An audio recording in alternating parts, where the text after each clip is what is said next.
welcome to another crafty video. In today's one I'm actually using one of my marbled backgrounds that I created in my water marbling experimental crafty experiment videos, and I'm creating a thank you card this time. I think I would have already posted my other video creating tons and tons of thank you cards using a few of these water marbled backgrounds, but this one is going to be a little bit different design to those ones, and it can be a little bit more involved because I'm not making 30 of them. So I have already cut this down to size, but my mum bought me these A2 layering nested cross stitch dies from Craftstash, and they have that. Oh, okay, it's not a cut, so maybe it won't look as good on this then. It's not a cut line, it's a deboss line.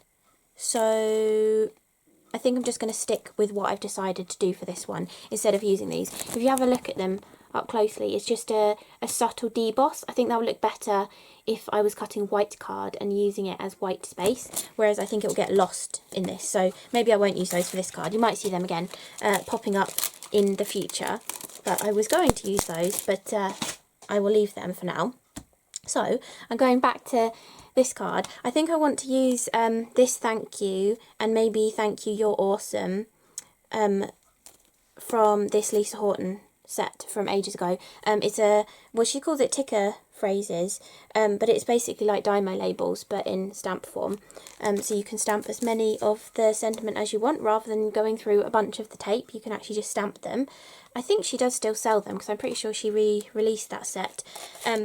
And then I bought these recently. I didn't have these from before. They're the Finishing Touches Butterfly Delights from Sue Wilson. I was going to put a lawn fawn butterflies on here, but as I couldn't find them and I could find these, I decided to use the Creative Expressions ones instead. And the nice thing about these is they have separate antennae and bodies, and they have separate outside cutting lines and inside cutting details, so you can really play around with how you want them to look on your project, whether you want to use them as apertures, whether you want to have as like a vellum behind them to kind of mute the background behind their wings and have the detail, whether you just want the solid butterflies as well. Like I could use this to cut butterflies out.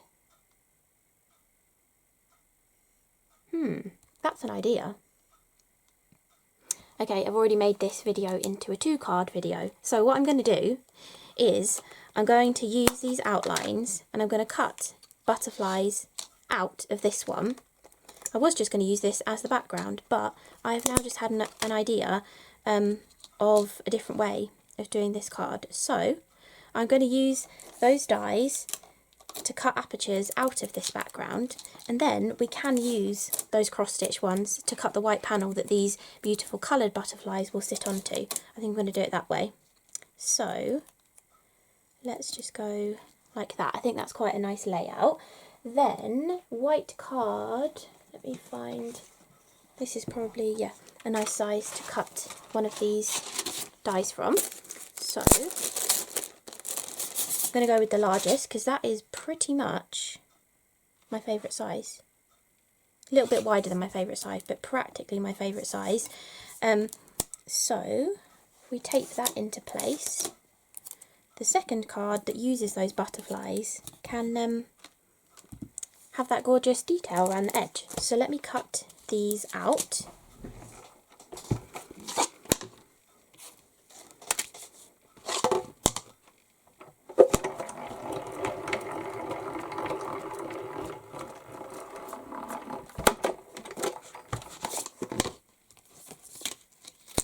Yeah, see, it's really subtle, that rectangle, really subtle.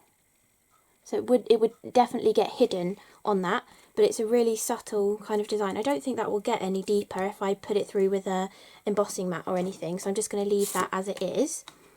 And then I'm going to die cut this one.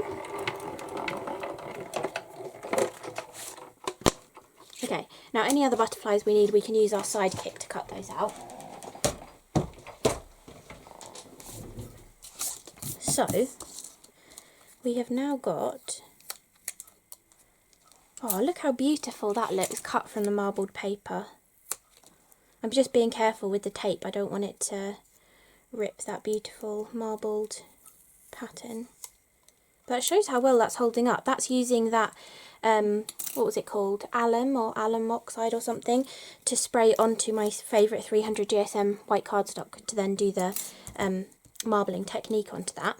And that works really nicely. Still holds up even if you've used tape on it. And yeah, I think that's going to look good on that card. And then this is going to be the other card. So I just need another piece of white card for this one. And then we've got apertures. So this is going to be hard now. I've got to try and decide which card I'm going to send to Vicky. So now I'm not sure of my plan of what I want to do now because I've changed my mind. So I think, do I just leave these as they are, or do I cut a detail? Because I could cut vellum detail to go on top of these and then a solid coloured body. That might look nice. I might do that. So I've got a piece of vellum here. If I cut all 3 of these with their detail, be a little bit careful with these when you're taking the detail off, because the middle is literally just a bridge of metal, and you can bend them if you're not careful. So just be a little bit wary when you're taking those off the sheet, or the sticky that they're on, that they come on. Put that down like that. I might speed this bit up. Whilst I'm die cutting bits and pieces, I'll speed this bit up so you don't have to sit through me thinking about things.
Okay, I sped through quite a lot of that because I was getting really indecisive about how I was going to finish them off, but I like how they both turned out now. So, in the background of this one, you can see the word fly and butterfly, and these were both from this Poole stamp set.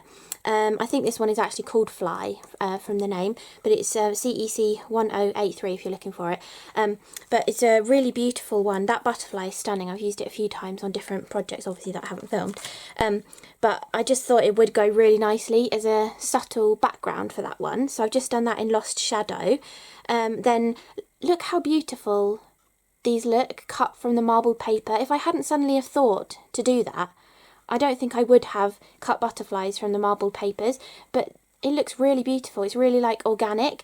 And then I've used the vellum butterflies over the top. I've used these gorgeous sequins. I bought them from the range ages ago, and then I could have sworn that I bought them, and then when I went in again, I saw them and I was like, I don't remember seeing these at home. Maybe I didn't buy them. So then I bought them again. And then when I was sorting, I found the other packet. So I have 2 packets of these now.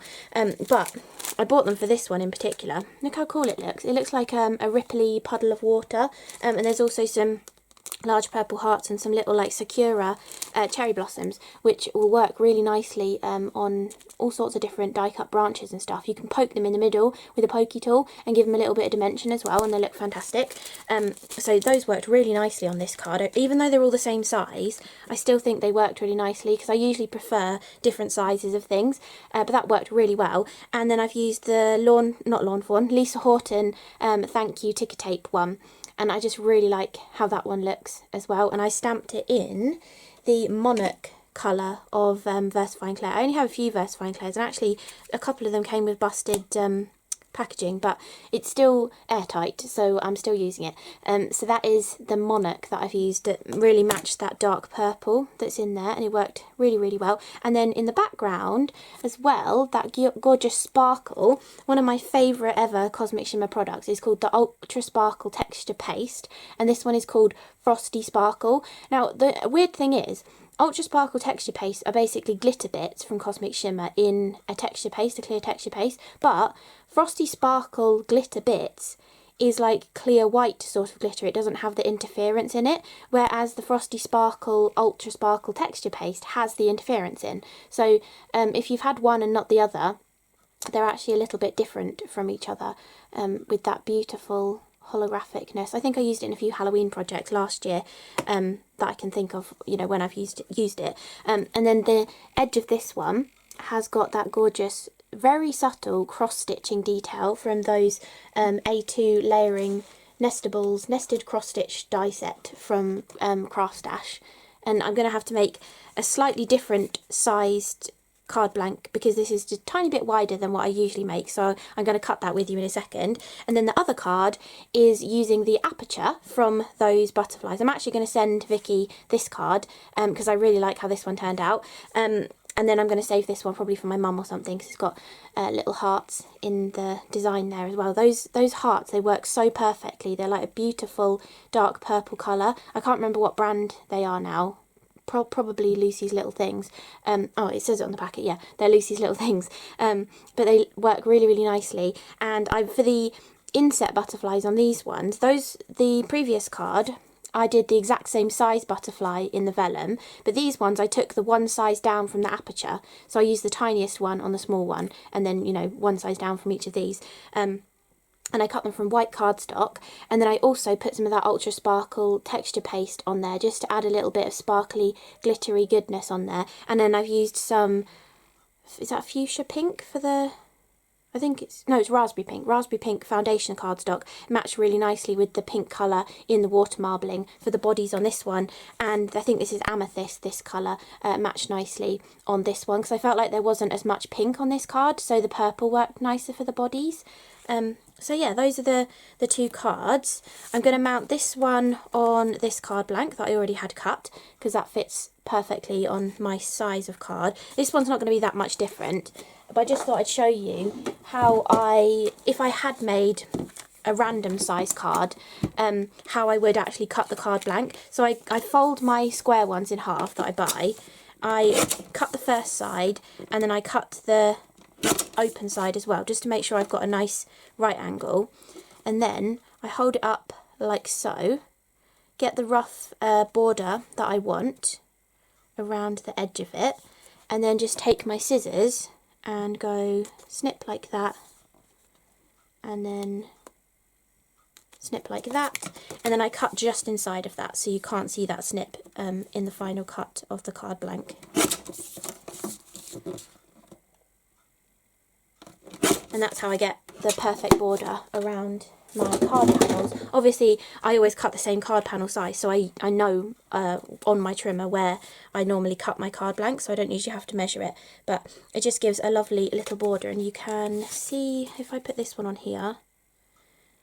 So it's basically a little bit shorter and a little bit wider, this panel, to go with the different card blanks. So yeah, not too much different really, a very minimal amount of difference. I just thought I'd show you how I usually do that to create a card blank. So I'm going to stick these on, and I didn't use one of the original things that I'd pulled out. You know, when you're making a card, you kind of pick things out and you think, oh yeah, I'll probably use this and that and the other.